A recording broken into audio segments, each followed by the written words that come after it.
For the stars, always be proud. Who knows, if you don't get there, you might land on a cloud. And if you aim for the clouds, some reason you miss, you might land on the leaves of a branch from a tree. You see, in a forest, if you look to the sky, you'll see a tree looking like 100 feet high. But if you look to the ground, though you can't see those messages. Guinness World Record holder for freestyling for 9 straight hours, Duane D.O. Gibson is hoping to inspire and uplift the next generation of Canadians with a just-released album for kids. The story of how young Duane Gibson stayed driven, along with the book of the same name, it's coming out. Welcome back, Duane D.O. Gibson, to CP24 Breakfast. It's great to have you on here, D.O. I love this idea of going right after the kids and getting them, as your message, stay driven, aim high. How important has that message been to you in your life? Because I know that you've sort of carved out a lot of your career around those key words. Yeah, I encourage kids to dream big. It's like I say in that video right there, shoot for the stars, always be proud. Who knows, if you don't get it, you might land on a cloud. And I think it's really important to encourage our young generation to really dream big, but to know you have to work hard to achieve it. And not only that, is you have to have resiliency when things don't always go your way. It's about to be anti-bullying week, and I know that so many youth in this country and around the world deal with bullying and adversity. So I wanted to teach kids to have an outlet. And my outlet was hip-hop, and I wanted to express that message through rapping. You have kids yourself here. Do you find that, approaching them kind of where they're at, maybe with rap music or music that they're into, helps the message maybe sink in a little more than just sort of a heart-to-heart from, mom or dad?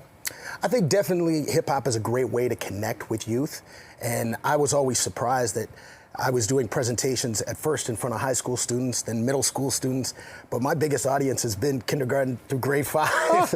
And so when I was doing a children's book and a children's album, I realized, a lot of these kids that are 8 years old aren't listening to traditional children's music or reading children's literature that maybe we grew up with, but they're listening to Eminem and Ice Spice and Doja Cat.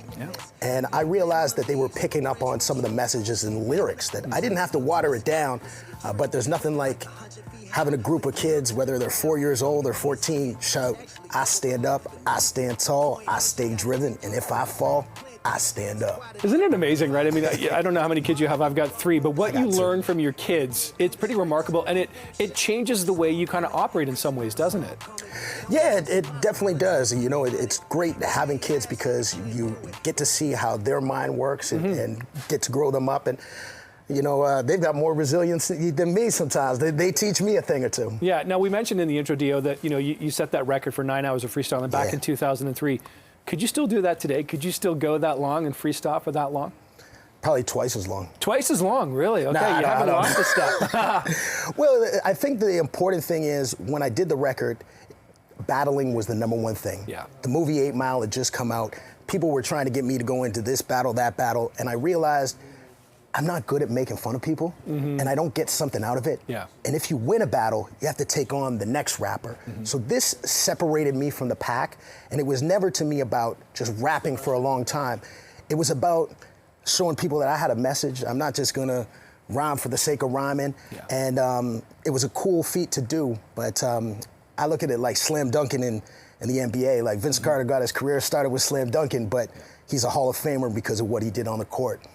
So what do you think then, D.O., of how your career has evolved in the last 20 years or so? Like, is there one thing you're most proud of? Is there one thing that stands out to you over the course of that time?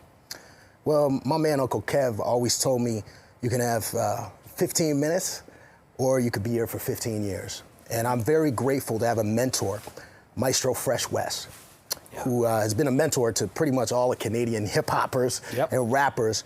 And watching his career showed me a blueprint of how to have longevity.